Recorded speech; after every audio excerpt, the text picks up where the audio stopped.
तो dear friend, ये हमारे लिए गांव से गिफ्ट आया है चूड़ी का। ये फ्रिज में ठंडा पड़ा है, कल से आया हुआ है ये गिफ्ट। तो आज मैं देसी घी के साथ गरम कर रही हूँ। तो नाश्ता आज हम चूड़ी के साथ करते हैं।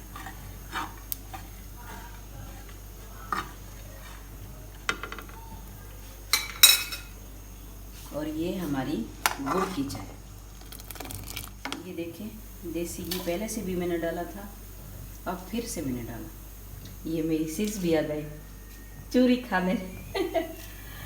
तो आज हमारा नाश्ता है चूड़ी के साथ। अगर मुझे देसी घी इसमें कम लगा, इसका जायका मुझे कम लगा, तो मैं फिर से डालूँगी।